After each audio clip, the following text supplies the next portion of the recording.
Hello friend, आप सभी का स्वागत है एग्ज़ाम अटैकर के यूट्यूब चैनल पर। ये हमारी हिस्ट्री की थर्ड वीडियो है। इससे पहले वाली वीडियो में हमने पाषाण काल के बारे में पढ़ा था और उससे पहले वाली वीडियो में हमने भारतीय इतिहास के स्रोतों के बारे में पढ़ा था।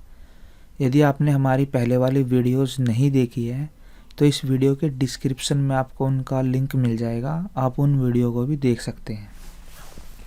आज की इस वीडियो में हम हड़प्पा सभ्यता के बारे में पढ़ेंगे। हड़प्पा सभ्यता के जो लोग थे उनका सामाजिक जीवन, आर्थिक जीवन, धार्मिक जीवन कैसा था, या उनका जो नगर नियोजन था वो कैसा था, हड़प्पा सभ्यता के पतन के पीछे क्या क्या कारण हैं, इन सब के बारे में हम लोग डिटेल में पढ़ेंगे। ये video BA first year history subject के चैप्टर से हमने ली है। यदि आप लोगों के सिलेबस में हड़प्पा सभ्यता, जिसको हम लोग सिंधु घाटी सभ्यता भी बोलते हैं, ये है तो आप लोग इस वीडियो को देख सकते हैं। तो यहाँ पर हम लोग लॉन्ग आंसर टाइप डिस्कस करेंगे जो कि 20 मार्क्स में आता है। तो क्वेश्चन किस तरह से पूछा जाता है, हड़प्पा सभ्यता की प्रमुख विशेषताओं का वर्णन करो। हड़प्पा संस्कृति के लोगों के सामाजिक, आर्थिक और धार्मिक जीवन पर प्रकाश डालिए। हड़प्पा सभ्यता के नगर नियोजन या भवन निर्माण कला का वर्णन करते हुए इस सभ्यता के पतन के कारणों का वर्णन कीजिए। तो क्वेश्चन कैसे भी घुमा फिरा कर पूछ लिया जा सकता है। देखिए, क्वेश्चन शुरू करने से पहले हम लोग इसके बारे में कुछ बेसिक चीज़ें जानेंगे। मैंने एनसीईआरटी की बुक से कुछ इमेज ली हुई हैं जो कि हड़प्पा सभ्यता से संबंधित हैं। तो हम लोग एक बार इमेजेस को देखेंगे और हम लोग थोड़ा सा इसका बैकग्राउंड जानेंगे। तो चलिए हम लोग एक बार इमेजेस देख लेते हैं। देखिए,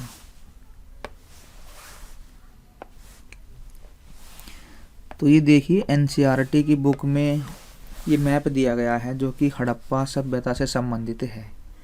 तो देखिए यहाँ पर ये है मोहनजोदड़ो, जो कि पाकिस्तान में पड़ता है। अब पहले भारत पाकिस्तान एक था, तो उस टाइम पर इंडिया में था, वर्तमान समय में ये पाकिस्तान में है।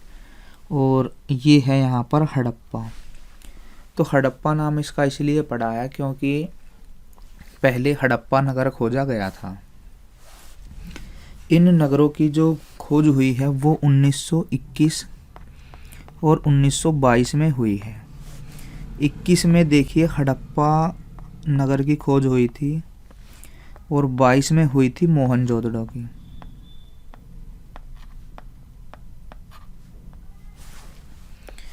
देखिए, हड़प्पा सभ्यता की जो खोज हुई थी, इसकी जो खुदाई हुई थी वो दयाराम साहनी के अंडर में हुई थी। दयाराम साहनी। और मोहनजोदड़ो की जो खुदाई हुई थी वो आर.डी. बनर्जी या राखलदास बनर्जी।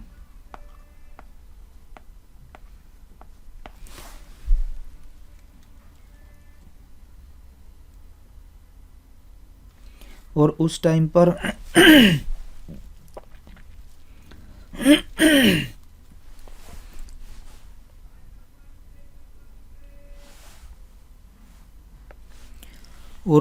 पर पुरातत्व विभाग के अध्यक्ष थे जॉन मार्शल।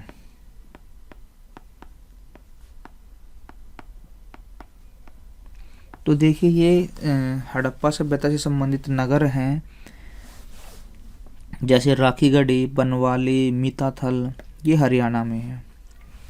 फिर लोथल है, रंगपुर है, धोलावीरा है, ये गुजरात में है। और यहाँ पर ये राजस्थान है। इसके बाद हम लोग आगे चलते हैं। देखिए, ये जो सभ्यता बसी है ये यहाँ पर सिंधु नदी घाटी के आसपास बसी है, तो इसीलिए हम लोग इसको सिंधु घाटी सभ्यता के नाम से भी इसको जानते हैं। इसके बाद देखिए ये पक्की हुई ईंटों से बनी खिलौना गाड़ी है जो कि बच्चों के खेलने के लिए बनाई गई होगी, ये हमारी मान्यता है ऐसी। तो जब हम लोग इनके सामाजिक जीवन के बारे में पढ़ेंगे तो वहाँ पर हम लोग जानेंगे, और इनके मनोरंजन के जो साधन थे उनमें हम लोग इसके बारे में पढ़ेंगे। आगे देखिए, मोहरे या लिंग, ये हमारा डाउट है। तो देखिए उस टाइम पर लिंग पूजा होती थी। ऐसा विद्वानों का मानना है कि सिंधु घाटी सभ्यता या हड़प्पा सभ्यता के लोग जो थे उस टाइम पर लिंग की पूजा उस टाइम पर होती थी। ये देखिए इनकी लिपि है, और ये लिपि आज तक भी नहीं पढ़ी गई है। ये एक प्राचीन सूचना पट है, उस पर ये अक्षर लिखे हुए हैं। ये एनसीईआरटी से मैंने लिया है। आगे देखिए, ये हड़प्पा की मोहर है, और ये है डांसिंग गर्ल, डांसिंग गर्ल, जिसको हम लोग नर्तकी बोलते हैं।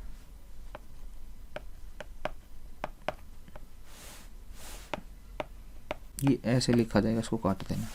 तो ये डांसिंग गर्ल की मूर्ति है जो हमें खुदाई से मिली थी, और ये देखिए मोती और आभूषण है। तो उस टाइम पर लोगों को आभूषण पहनने का भी शौक था, तो ये हमें जो है साक्ष्य मिले हैं। तो देखिए यहाँ पर ये पशुपति की मोहर है, इसमें आसपास जो है जानवरों के चित्र हैं। इसमें हाथी, भैंस, गैंडे इनके चित्र हैं, और इनके मुख पर जो है इनके सिर पर त्रिशूल की तरह ये 3 झींगे हैं, और विद्वान इसको पशुपति शिव मानते हैं। ये है टेराकोटा के खिलौने। टेराकोटा होती है मिट्टी की कुछ चीज़ बनाकर, जब हम उसको ईंट में आग में पका देते हैं तो उसको टेराकोटा बोलते हैं। इसके बाद देखिए हम लोग अपना मैटर पढ़ते हैं। दुनिया की जो अन्य सभ्यताएं हैं उसकी तरह जो हड़प्पा सभ्यता है उसका उदय भी नदी घाटी में हुआ है, मतलब नदियों की जो घाटी है उसमें। इस संस्कृति को सिंधु घाटी सभ्यता के नाम से भी जाना जाता है, और इसकी जो खुदाई है वो 1921-22 में कराई गई थी, जिससे हजारों साल पहले के इतिहास के बारे में हमें पता चलता है। इससे पहले देखिए, इसकी खुदाई से पहले 1921-22 से पहले हम भारतीय इतिहास की शुरुआत जो है आर्यों से मानते थे कि भाई आर्यों से हम लोग हिस्ट्री पढ़ते थे, क्योंकि इसका हमें पता नहीं था। तो इस खुदाई से हमें पता चलता है कि ये जो सभ्यता है ये आर्यों के आने से भी पहले की है। देखिए दोनों स्थानों से, हड़प्पा से, मोहनजोदड़ो से भवन, बर्तन, आभूषण आदि हमें प्राप्त हुए हैं। आज के टाइम की यदि हम बात करें तो हड़प्पा सभ्यता से संबंधित 2000 बस्तियां जो हैं प्रकाश में आ चुकी है, मतलब हम लोगों को 2000 बस्तियों का पता लग चुका है। अब देखिए यहाँ पर आप लोग एक लाइन लिख लीजिए कि हड़प्पा सभ्यता के लोगों के धार्मिक, आर्थिक, सामाजिक जीवन का वर्णन इस प्रकार है। इसके बाद हम लोग यहाँ पर हेडिंग डाल लेंगे। सबसे पहले हम लोग सामाजिक जीवन के बारे में डिस्कशन करेंगे। तो इस सभ्यता से संबंधित कुछ केंद्र हैं जिनसे हमें ऐसे अवशेष मिले हैं जो उस टाइम के जो लोग थे उनके सामाजिक जीवन के बारे में हमें जानकारी देते हैं, जिनका वर्णन जो है वो इस प्रकार से है। सबसे पहले देखते हैं समाज का स्वरूप कैसा था उस टाइम पर। अब विद्वानों ने जो खुदाई से अवशेष मिले हैं हमें, उससे ये मानते हैं विद्वान कि उस टाइम पर 2 वर्ग थे समाज में, एक उच्च वर्ग था, एक निम्न वर्ग था, और जो समाज था वो मात्र सत्तात्मक था। तो विभिन्न वर्गों में समाज बटा हुआ था। जो उच्च वर्ग है उसमें राजा, व्यापारी, पुजारी, वैद्य, ज्योतिषी ये लोग आते थे, और निम्न में कृषक, बढ़ई, कुम्हार ये निम्न वर्ग के रहे होंगे। ये ऐसा हो भी सकता है, नहीं भी, मतलब ये विद्वानों का मानना है कि ऐसा रहा होगा। इसके बाद देखिए ये जो लोग थे ये सुविधा संपन्न जीवन जीते थे। हमें बहुत सारी जगह से सोना, चांदी, कांसा, मिट्टी की बहुत सारी चीज़ें मिली हैं। इसमें देखिए हमें प्लेट, चाकू, प्याले, गिलास, कटोरी, घड़े, मटके, आभूषण ये चीज़ें मिली हैं। तो इनसे हमें ये पता चलता है कि उस समय के जो लोग थे उनकी जो लाइफस्टाइल थी वो काफ़ी अच्छी लाइफस्टाइल थी। तो इस सभ्यता या इस संस्कृति के लोगों का जो जीवन था वो सुविधा संपन्न था और उन्नत रहा होगा, ऐसा हमारा मानना है। आगे देखिए पारिवारिक जीवन कैसा था। लोग जो थे वो परिवार जो थी वो समाज की मूल इकाई थी उस टाइम पर, और जॉइंट फैमिली रहती थी। और खुदाई में हमें मातृ देवी की मूर्तियाँ मिली हैं, उनसे हम लोग ये मानते हैं कि जो हड़प्पा संस्कृति थी वो मातृ प्रधान सभ्यता या संस्कृति थी। इसके बाद देखते हैं नारी का क्या स्थान था उस टाइम पर। बहुत ज़्यादा सम्मान किया जाता था नारी का। हमें बहुत सारी मोहरों पर नारियों के चित्र मिलते हैं और हमें ये पता चलता है उनसे कि उस टाइम पर पर्दा प्रथा प्रचलन में नहीं थी और नारियों का जो काम होता था वो बच्चों की देखभाल करना, वस्त्र बनाने के लिए सूत काटना, ये काम होता था। उस समय उस समय जो स्त्रियां होती थी वो पूरे परिवार की देखभाल करती थी। अब हम बात करते हैं खान पान की कि लोग क्या खाते पीते थे। तो उच्च स्तर का खान पान उस टाइम पर रहा होगा। खुदाई से हमें अनाज के अवशेष मिले हैं जैसे कि गेहूँ, जौ, चावल, तिल, फल, सब्जियाँ, ये प्रमुख खाद्य पदार्थ हैं। मुहरों पर हमें चित्र मिले हैं जिससे हमें मांसाहारी होने का भी प्रमाण मिलता है। उस टाइम पर लोग मछली, गाय, सुअर, भेड़, मुर्गे का मांस खाते थे। और उस टाइम पर इसके अलावा देखिए दूध, दही, घी, इस चीज़ का सेवन भी किया जाता था। अब खुदाई से हमें सिलबट्टे मिले हैं, मसालदाने मिले हैं, तो इनसे हम ये भी अंदाज़ा लगा सकते हैं कि उस टाइम पर लोग मसालेदार भोजन का भी प्रयोग करते थे। आगे देखते हैं केश श्रृंगार। तो हमें श्रृंगार से संबंधित चीज़ें भी मिली हैं जिससे हमें ये पता चलता है कि उस टाइम पर स्त्री पुरुष ये केश सज्जा में भी रुचि रखते थे। जो स्त्रियां थी उनमें लंबे बाल रखने, मांग भरने, जुड़ा करने की प्रथा थी। इसी तरह से फिर पुरुषों में दाढ़ी रखने, मूछ रखने, बाल कटवाने, दाढ़ी बनाने का रिवाज था। स्त्री और पुरुष दोनों ही आभूषणों के उस टाइम पर शौकीन थे। हमें बहुत सारे केंद्रों से श्रृंगार की पेटियां मिली हैं जिनके अंदर हमें सुई, पाउडर, लिपस्टिक आदि चीज़ें जो हैं हमें मिली हैं। इसके बाद देखते हैं वस्त्र और आभूषण। हमें बहुत सारे नगरों से मूर्तियाँ, मोहरे, तकलियाँ, इनसे ये ज्ञात होता है। देखिए तकलियों से सूत काता जाता था, मतलब सूती वस्त्र बनाए जाते थे। रुई जो है वो उसको काट कर कपड़ा बनता था। तो हड़प्पा के जो लोग थे वो सूती और ऊनी दोनों तरह के कपड़े पहनते थे और जो कपड़े थे वो सुई धागे से सीलकर बनते थे। और स्त्री पुरुष दोनों ही आभूषण पहनने के शौकीन भी थे। आभूषण जो थे वो सोने, चांदी, हाथी दांत, तांबे, पत्थर इनके बनाए जाते थे या मनके के बनाए जाते थे। आगे देखते हैं आमोद प्रमोद के साधन, मतलब लोगों का मनोरंजन कैसे होता था उस टाइम पर। हमें बहुत सारे अवशेष मिले हैं जिनसे हमें ये पता चलता है कि लोग उस टाइम पर जुआ खेलकर, नाच गाकर, शिकार करके, पशु पक्षियों की लड़ाई कराकर या चौपड़ खेलकर अपना मनोरंजन करते थे। खुदाई में बच्चों के खिलौने भी मिले हैं। मैंने आपको शुरू में ही बच्चों के खिलौने की फ़ोटोज़ भी दिखाई थी। 2 फ़ोटो मैंने आपको दिखाई थी, तो वो शुरू में आपको इसलिए ही दिखाई थी ताकि जब ये मैटर पढ़ेंगे तो आप लोगों के माइंड में एक इमेज बन जाए उसकी। फिर देखते हैं मृतक संस्कार, मतलब उस टाइम पर जो लोग मर जाते थे उनका संस्कार कैसे किया जाता था। खुदाई से देखिए हड़प्पा, कालीबंगा, इनसे हमें कब्रें मिली हैं। तो देखिए इन कब्रों में क्या है, जो मृतक था उसके साथ आभूषण, कपड़े, उसके जो अन्य सामान है वो हमें मिला है। तो इससे हम लोग ये आइडिया लगा सकते हैं कि मृत्यु के बाद के जीवन में भी लोग विश्वास रखते थे उस टाइम पर। और जो मृतक का संस्कार था वो 3 तरीके से किया जाता था। पहला पूर्ण समाधिकरण, दूसरा आंशिक समाधिकरण और तीसरा अग्नि संस्कार। पूर्ण समाधिकरण होता है किसी मृतक को गड्ढा खोदकर दबा देना।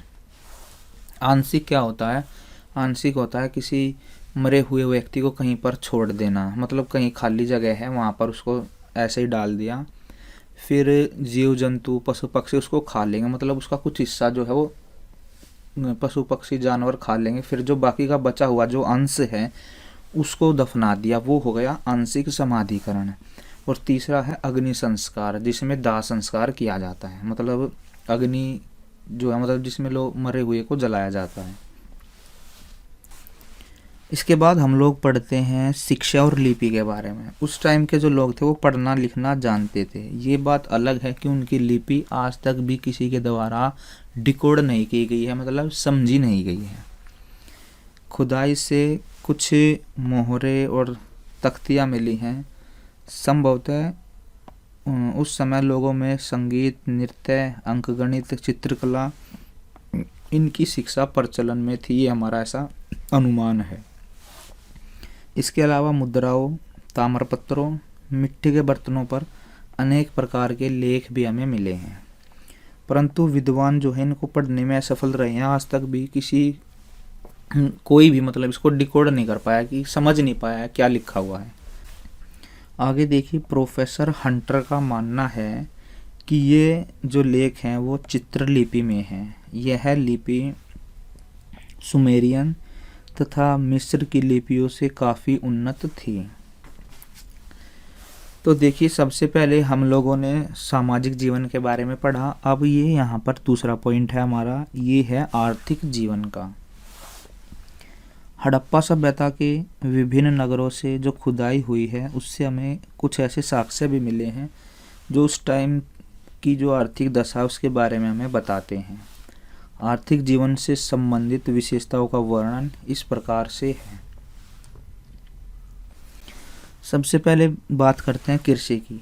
तो उस टाइम पर लोगों का जो मुख्य व्यवसाय था, पहले नंबर पर कृषि था और दूसरे नंबर पर क्या था, पशुपालन था। उस समय देखिए बहुत ज़्यादा बारिश होती थी, भूमि काफ़ी उपजाऊ थी, तो लोग उस टाइम पर हल और बैल इनकी सहायता से खेती करते थे। खुदाई से हमें गेहूँ, जौ इनके साक्ष्य मिले हैं। इसके अलावा लोग चावल, मटर, तिल, कपास इनकी खेती भी करते हैं।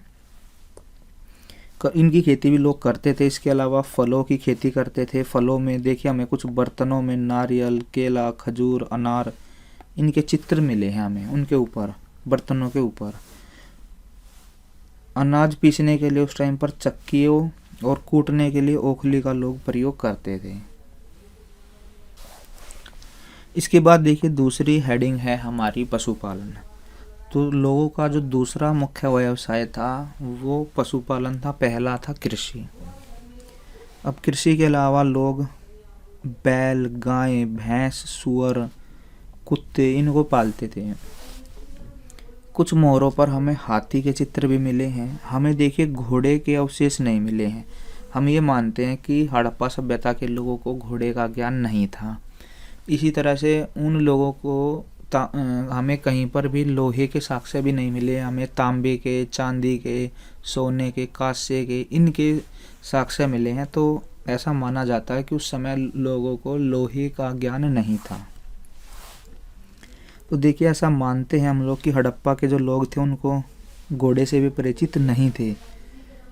उस समय पर पशुओं को आर्थिक महत्व दिया जाता था।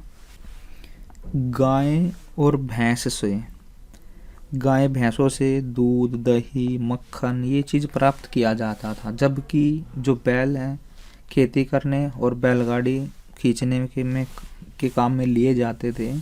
इसके अलावा पशुओं से मांस और ऊन भी प्राप्त की जाती थी।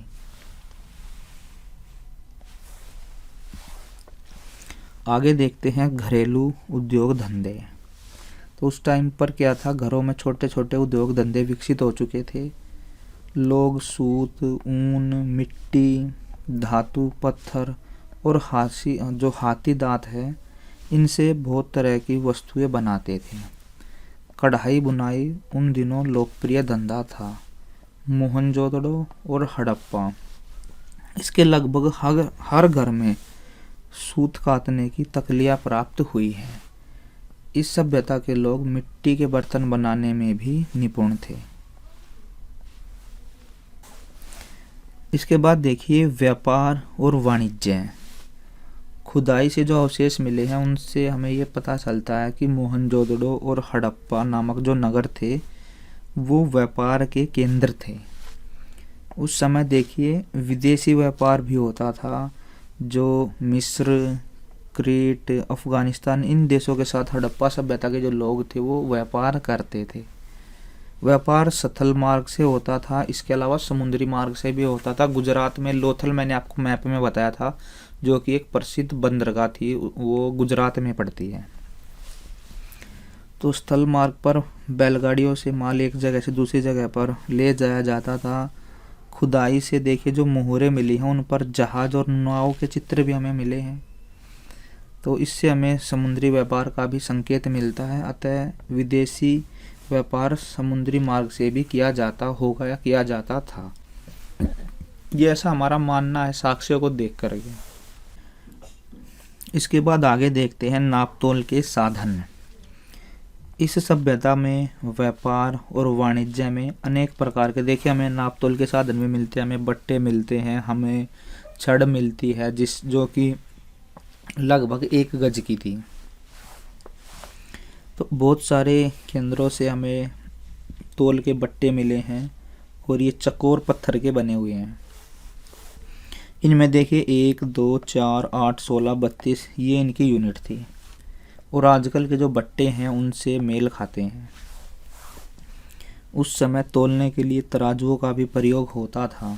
मोहनजोदड़ो और हड़प्पा, इनसे कांसे की छड़ भी मिली है जिस पर निश्चित दूरी पर निशान बने हुए हैं। देखिए इस तरह से जो स्केल होता है और उस पर ऐसे लाइन सी होती हैं, तो इसी तरह से उस पर निशान बने हुए हैं, जो कि मापने का गज था। तो उस टाइम पर जो कपड़ा था उसको मापने के लिए इसका यूज़ किया जाता था। इसके बाद देखते हैं धातुओं का प्रयोग।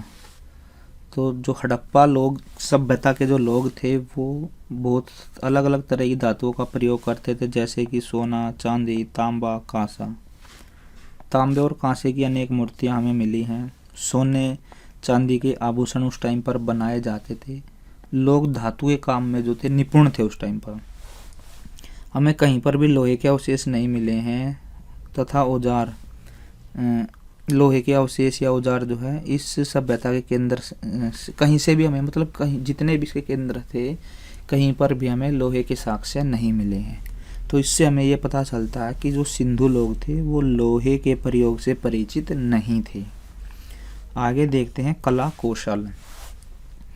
हड़प्पा सभ्यता के लोग मूर्तियाँ, मोहरे, बर्तन, आभूषण, औजार बनाने में क्या थे, निपुण थे। इनमें मोहनजोदड़ो से प्राप्त 11 मूर्तियाँ, पुरुष का लाल पत्थर का धड़, कांसे की बनी नर्तकी की मूर्ति आदि की बनावट जो है ये उस काल की सर्वोत्तम कला कौशल के प्रतीक हैं। तो हमने देखिए सामाजिक जीवन पढ़ लिया है, ये पहले नंबर पर पढ़ा हमने। उसके बाद दूसरे नंबर पर हम लोगों ने आर्थिक जीवन पढ़ा है। अब देखिए तीसरे नंबर पर हम लोग धार्मिक जीवन पढ़ेंगे। देखिए जो हड़प्पा सभ्यता के लोग हैं उनके जो धार्मिक विश्वास है उनके बारे में हम लोग निश्चित रूप से कुछ भी नहीं कह सकते, क्योंकि खुदाई से हमें ना तो कहीं पर कोई मंदिर मिला है, ना हमें पूजा का कोई स्थल मिला है, ना हमें रिटर्न में कोई उनका धार्मिक ग्रंथ या साहित्य हमें कोई मिला है। तो वे उन लोगों की जो धार्मिक जीवन है उसकी जानकारी का जो एकमात्र स्रोत है वो हमें जो खुदाई से मूर्तियाँ, मोहरे, ताबीज मिले हैं उन्हीं के आधार पर हम लोग यह स्पष्ट कर सकते हैं कि ये जो लोग थे ये बहुदेववादी थे। इनकी जो धार्मिक विशेषताएं हैं वो निम्नलिखित थी। सबसे पहले तो पशुपति शिव तथा लिंग की पूजा, इनकी फोटो मैंने आपको स्लाइड पर दिखाई थी। हड़प्पा सभ्यता की खुदाई से हमें एक मोहर मिली है, उस पर एक व्यक्ति है जो कि नग्न है और योग की मुद्रा में बैठा है, उसके 3 मुख हैं। उससे ऐसा ज्ञात होता है कि कई मुख वाले देवता की पूजा उस टाइम पर होती थी, ऐसा हमारा अनुमान है।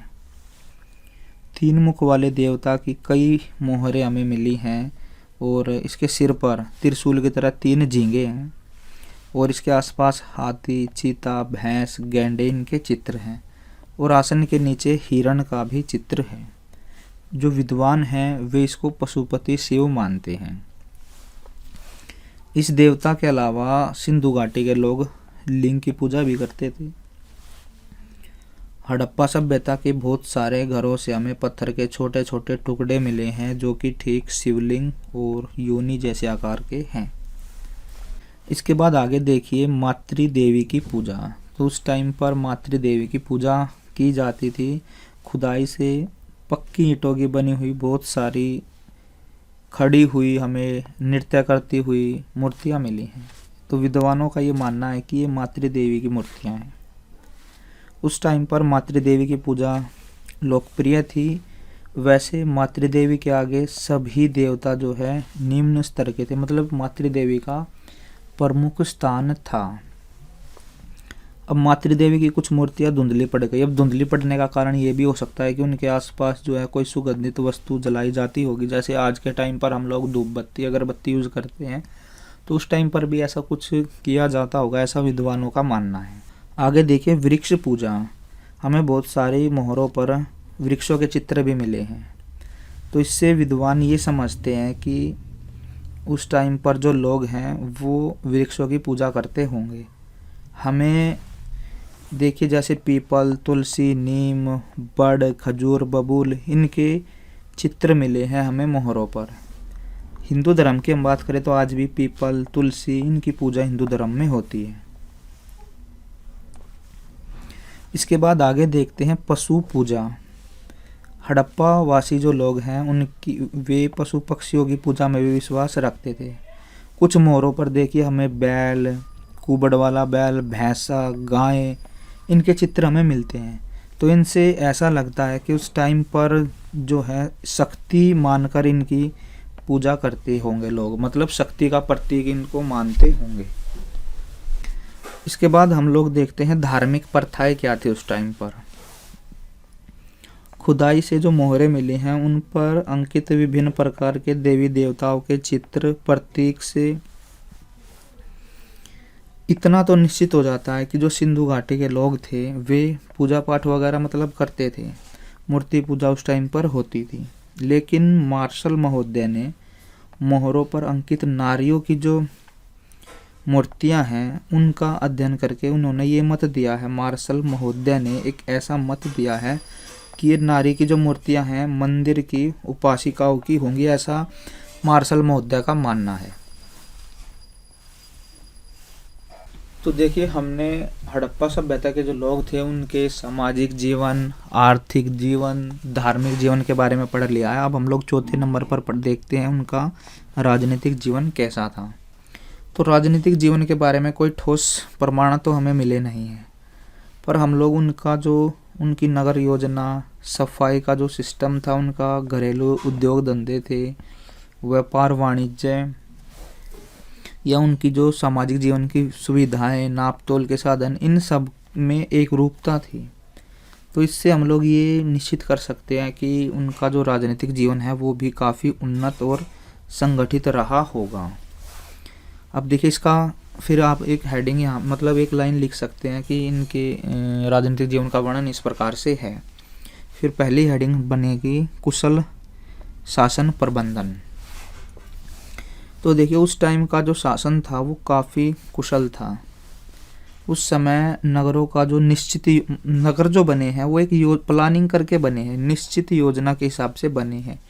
रात को रोशनी की व्यवस्था, सफाई का प्रबंध, नालियों की व्यवस्था, इन सब से ये पता चलता है कि उस टाइम की जो सरकार थी वो लोगों की भलाई की ओर ध्यान देती थी। लोगों की भलाई के काम उस टाइम पर किए जाते थे। मोहनजोदड़ो में हमें एक बहुत बड़ा हॉल भी मिला है जिससे हम लोग ये आइडिया लगाते हैं कि उस टाइम पर सभाएं हुआ करती होंगी। ये हमारा ऐसा मानना है। जैसे आज के टाइम पर संसद भवन में सभाएं होती हैं, तो मोहनजोदड़ो में हमें एक बहुत बड़ा हॉल मिला है। उससे विद्वान ये मानते हैं कि शायद इसमें कुछ मीटिंग वगैरह होती होंगी। इसके बाद आगे देखिए राजनीतिक संगठन।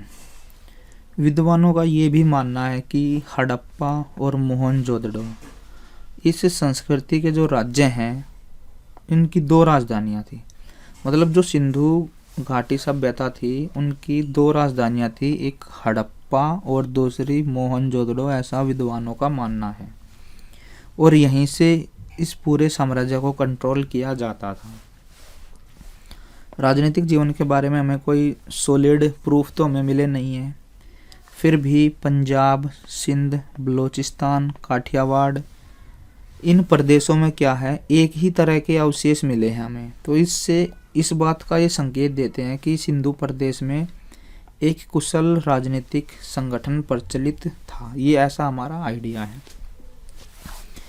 आगे देखते हैं आय के साधन, मतलब इनकम के सोर्स क्या थे उस टाइम पर लोगों के या सरकार के। देखिए उस टाइम पर बड़े बड़े गोदाम मिले हैं अनाज के खंडरों में। आज तो वे खंडर हो गए हैं। तो उससे हम ये आइडिया लगा सकते हैं कि जब सरकार है उसकी इनकम भूमि कर रहा होगा और उस टाइम पर अनाज वसूला जाता होगा टैक्स के रूप में, और इन अनाजों को फिर गोदाम में रख दिया जाता होगा। अब कितना टैक्स उस टाइम पर लिया जाता था, इसका कोई आइडिया नहीं लगा सकते हम लोग, क्योंकि हमें इसका एग्जैक्ट नहीं पता है कि भाई सरकार 1/2, 1/6, 1/10 कितना जो है टैक्स के रूप में अनाज लेती थी। इसके बाद आगे देखते हैं अस्त्र शस्त्र। तो हड़प्पा सभ्यता के जो लोग थे उनके अस्त्र शस्त्रों में देखिए भाले, तीर कमान, गदा, छुरे, उस्तरे, कुल्हाड़ियाँ, ये उनके क्या थे, ये उनके हथियार थे। ये लोग है ना उस टाइम पर ढाल, कवच इसका यूज़ नहीं जानते थे, और हमें कहीं पर भी खुदाई में लोहे का कोई भी शस्त्र नहीं मिला है। हड़प्पा के जो लोग थे वो तांबे, कांसे, पत्थर इनके अस्त्र शस्त्र बनाते थे या इनके अस्त्र शस्त्र यूज करते थे। ये जो लोग थे शांति प्रिय लोग थे, जिन्हें आक्रमण का भी कोई खतरा नहीं था। इसके बाद देखिए हम लोग इनकी जो नगर योजना थी या जो भवन निर्माण कला थी उसके बारे में हम लोग पढ़ते हैं। जो हड़प्पा सभ्यता थी वो एक नागरिक सभ्यता थी, मतलब नगर था वो एक तरह से। इसके जो प्रमुख नगरों की खुदाई से ये स्पष्ट हुआ है कि हड़प्पा सभ्यता के जो लोग थे वो भवन निर्माण कला और नगर योजना में क्या थे, वो निपुण थे। इस संस्कृति के प्रमुख नगरों में हड़प्पा, कोमा लगा लेना यहाँ पर, मोहनजोदड़ो, कालीबंगा, फिर है ये सुतका, गंदौर, लोथल और बनवाली। ये यहाँ से हमें क्या मिला है, भवन निर्माण कला की सामग्री मिली है। उससे हमें भवन निर्माण कला और नगर योजना की विशेषताओं की जानकारी हमें मिलती है, और इसका वर्णन इस प्रकार से है। सबसे पहले देखते हैं भवन।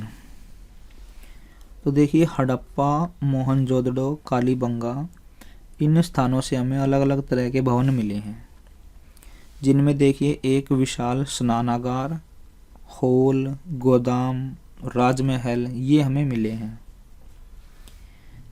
ये जो भवन हैं ये पक्की ईंटों से बनाए गए हैं, और इनकी जो ईंटें हैं वो काफ़ी बड़ी बड़ी ईंटें हैं। यदि आज की हम ईंट को डबल कर दे तब उनके जैसी एक ईंट बनेगी। देखिए 20.25 इंच लंबाई, 10.5 इंच चौड़ाई और 3.5 इंच मोटाई उस टाइम की ईंटों की होती थी। साधारण घरों की जो ईंटें हैं वो 11 इंच लंबी और 5.5 इंच चौड़ी और 2.5 इंच मोटी थी। हर एक घर में देखिए अलग से रसोई, बाथरूम, आंगन और पानी का कुआं, ये हमें साक्ष्य मिले हैं इनके। कुछ भवन देखिए 2 मंजिल भी मिले हैं। हर एक घर में सीढ़ियाँ बनी हुई थी, हवा के लिए दरवाजे, खिड़कियाँ ये थी, और ये गली की साइड ये खुलते थे। और घरों में जो कूड़ा करकट होता है उसको फेंकने का भी एक विशेष प्रबंधन था उस टाइम पर। इन भवनों की योजना को देखकर हमें ऐसा लगता है कि जो हड़प्पा सभ्यता के लोग थे ये नगर योजना बनाने में अनुभवी रहे होंगे। इसके बाद देखते हैं सार्वजनिक भवन, जो गवर्नमेंट बिल्डिंग, इसको हम लोग एक तरह से कह सकते हैं पब्लिक सेक्टर के लिए। तो मोहनजोदड़ो, हड़प्पा, संघोल, लोथल, इन स्थानों से क्या है कुछ सार्वजनिक भवनों के अवशेष भी मिले हैं। जैसे कि मोहनजोदड़ो से विशाल स्नानागार मिला है हमें, और इसके देखिए उसके उत्तर पूर्व में कई कमरों वाला एक भवन है, दक्षिण में बड़ा हॉल है, अन्न भंडार है, महाविद्यालय है, ये इसके आसपास है। अब मोहनजोदड़ो में जो भवन है वो 230 फुट उसकी लंबाई है, 78 फुट उसकी चौड़ाई है। विद्वानों ने इसको क्या कहा है कि ये महाविद्यालय है। इस प्रकार एक अन्य हॉल है जो कि 90 फुट लंबा है, 90 फुट चौड़ा है, और ऐसा माना जाता है कि इसमें सार्वजनिक सभाएं होती होंगी। आगे देखिए नगर। सिंधु घाटी सभ्यता थी जो उन नगरों में बसी हुई थी। हड़प्पा, मोहनजोदड़ो, इन दोनों नगरों का निर्माण देखिए एक जैसा प्राप्त हुआ है। प्रत्येक नगर के पक्ष में एक गढ़ था जो आयताकार चबूतरे पर बना हुआ था। नगरों की जो सड़कें हैं वो गलियों से चौड़ी बनाई गई हैं। जो मेन सड़क है मोहनजोदड़ो की वो 33 फुट चौड़ी है। जो छोटी सड़क है वो 9 से 11 फुट चौड़ी है, और इनमें देखिए सफाई का विशेष ध्यान रखा जाता था। फिर देखते हैं विशाल स्नानागार। मोहनजोदड़ो से हमें विशाल स्नानागार कला की दृष्टि से देखिए उल्लेखनीय है। हमें यहाँ पर एक बहुत बड़ा स्नानागार मिला है, और उसमें देखिए तालाब तक पहुँचने के लिए सीढ़ियाँ भी बनाई गई हैं, और स्नानगार के पास कुआं बनाया गया है। हो सकता है कि भाई इसका यूज़ जो है पानी भरने के लिए किया जाता होगा। जो स्नानगार है वो 180 फुट लंबा है, 108 फुट चौड़ा है। इसकी जो बाहर की दीवार बनाई गई है वो 8 फुट मोटी बनाई गई है, और 8 फुट का ये गहरा है। इसके पास ही एक और भवन बनाया गया है ऐसा जिसमें गर्म पानी की व्यवस्था थी। इस स्नानगार को देखकर ऐसा लगता है कि कोई खास दिन होता होगा, कोई त्योहार होता होगा जिस दिन यहाँ पर लोग इकट्ठे होकर स्नान करते होंगे। इसके बाद आगे देखते हैं सड़कें। हड़प्पा तथा मोहनजोदड़ो की सड़कें 13 फुट से 33 फुट तक की थी। गलियों की जो सड़कें थी वो 9 से 12 फीट चौड़ी थी। रात के समय सड़कों और गलियों में रोशनी का प्रबंध भी किया जाता था। सड़कों तथा गलियों में थोड़ी थोड़ी दूरी पर स्तंभ बनाए गए थे, और ये इस बात का प्रतीक है कि रात में खंभों पर दीपक लटकाकर रोशनी का प्रबंध किया जाता होगा, ऐसा हमारा अनुमान है। फिर देखिए नालियों की व्यवस्था। उस टाइम पर जो नालियों की व्यवस्था थी वो उचित व्यवस्था थी, क्योंकि हर एक गली और सड़क के दोनों ओर देखिए नाली बनाई गई हैं। जो नालियां हैं वो 2 फुट गहरी हैं और 1 फुट चौड़ी हैं। नगर के जो बड़े बड़े नाले हैं वे 2 से 5 फुट तक वे चौड़े हैं, या उनका घेरा है। और ये जितने भी नाले हैं या नालियां हैं इनको इस तरह से मिलाया गया है कि स्नानगार और बारिश का पानी नगर से, मतलब जितना भी पानी है सारा नगर से बाहर निकल जाए, ऐसा सिस्टम उन्होंने बनाया हुआ था। घरों में कूड़ा बड़े बड़े कूड़ेदानों में डाला जाता था, और फिर गलियों में कुछ स्थान बनाए गए थे जहाँ पर कचरा डाला जाता था। नालियों की विस्तारपूर्वक व्यवस्था सर्वोत्तम विशेषता थी। और इसको काट दीजिए यहाँ पर। देखिए उस समय जो है संसार के किसी भी मतलब कहीं पर भी ऐसा सिस्टम नहीं था जैसा हड़प्पा सभ्यता में था। इसके बाद देखिए हम लोग इसके विनाश के कारण पढ़ते हैं कि इस सभ्यता का अंत कैसे हुआ होगा। कोई एक कारण इसके पीछे नहीं है, अलग अलग विद्वानों ने अलग अलग कारण इसके पीछे दिए हैं। इसके पीछे देखिए हम लोग बाढ़ आना, भूकंप या आर्यों का अटैक या महामारी, अकाल, काफ़ी सारे रीज़न जो है इसके पीछे हो सकते हैं। सिंधु सभ्यता का विनाश कैसे हुआ, इस विषय पर देखिए निश्चित रूप से हम लोग कुछ भी नहीं कह सकते। ये जो विषय है ये आज भी विवादपूर्ण बना हुआ है। मोहनजोदड़ो की खुदाई से हमें 7 लेयर मिली हैं, 7 परतें मिली हैं, और इनसे ये पता चलता है कि ये जो सभ्यता है ये कई बार बसी है, कई बार उजड़ी है। चाहे कुछ भी हो, इस विस्तृत नागरिक सभ्यता का विनाश, देखिए इसके पीछे कोई एक कारण नहीं हो सकता। इसके विनाश के पीछे बहुत सारे कारण रहे होंगे जिनका वर्णन इस प्रकार से है। सबसे पहले देखते हैं अकाल तथा महामारी। हम लोग ऐसा मानते हैं कि शायद महामारी फैलने या अकाल पड़ने के कारण ऐसा हुआ होगा, क्योंकि हड़प्पा सभ्यता के प्रदेश में लंबे समय तक अकाल पड़ने के कारण देखिए मनुष्य और पशु, इनको खाने को कुछ भी नहीं मिला होगा। भारी संख्या में लोग और पशु मरे होंगे, और इसके बाद अकाल के बाद महामारी फैली होगी, जिसके कारण जो है बाकी के लोग भी मर गए होंगे, ऐसा हमारा एक अनुमान है।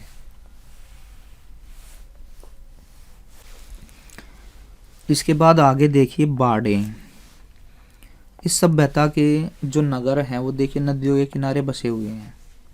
तो बहुत सारे विद्वान ये भी मानते हैं कि शायद नदियों में पानी ज़्यादा आ गया हो सकता है बाढ़ आ गई हो, बाढ़ से जो है विशाल सभ्यता का नाश हो गया हो, क्योंकि नगरों का बार बार नष्ट होना बाढ़ के कारण भी हो सकता है। ये भी एक अनुमान है।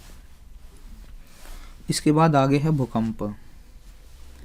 इस सभ्यता की खुदाई से जो हमें नगरों में मतलब घर, गली, पुरुष, पशु और हड्डियों, मतलब जो भी देखिए हमें जो भी साक्ष्य मिले हैं, खुदाई से हमें जो साक्ष्य मिले हैं उनसे हम लोग ये भी एक अंदाज़ा लगता है कि हो सकता है उस टाइम पर भूकंप आया हो और इस पूरी सभ्यता का जो है उससे नाश हो गया हो।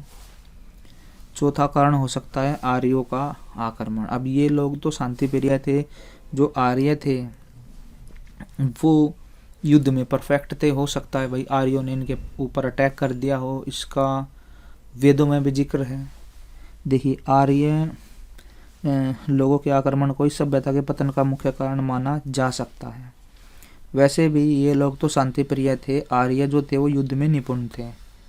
ऋग्वेद के अंदर एक वर्णन है कि आर्य लोगों ने बार बार आक्रमण करके सिंधु सभ्यता का विनाश कर दिया था।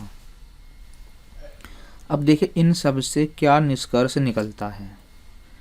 जो वर्णन हमने पढ़ा है इसके आधार पर हम लोग यह कह सकते हैं कि हड़प्पा सभ्यता एक नगरीय सभ्यता थी।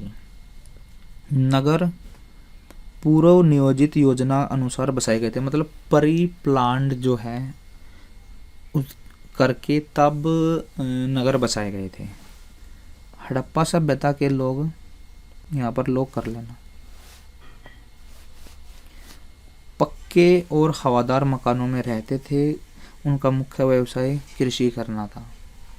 परंतु जितनी तीव्रता से इस सभ्यता का विकास हुआ उतनी ही जल्दी इसका पतन भी हुआ है या हो गया है। तो देखिए इस वीडियो के अंदर हमने हड़प्पा सभ्यता के बारे में बिल्कुल डिटेल में पढ़ा है। हमने हड़प्पा सभ्यता के जो लोग थे उनके सामाजिक, आर्थिक, धार्मिक, सामाजिक सारे पहलुओं को हमने देखा है। सारे जीवन के बारे में पढ़ा, सामाजिक जीवन कैसा था, आर्थिक जीवन, धार्मिक जीवन कैसा था। इसके बाद हम लोगों ने उनका जो नगरीय व्यवस्था थी उनकी उसके बारे में पढ़ा। फिर हमने इसके विनाश के पीछे कारणों को पढ़ा। तो उम्मीद करते हैं आपको वीडियो पसंद आई होगी। यदि ये वीडियो आपको पसंद आई हो तो इस वीडियो को लाइक करिए, और चैनल पर नई है तो चैनल को सब्सक्राइब कर दीजिए। इससे आपको हमारी आने वाले वीडियोस की नोटिफिकेशन मिलती रहेगी। और वीडियो अच्छी लगी हो तो वीडियो को अपने साथियों के साथ शेयर कर दीजिए। जो भी हिस्ट्री के स्टूडेंट हैं उनकी हेल्प हो जाएगी। तो मिलते हैं किसी ऐसे वीडियो में।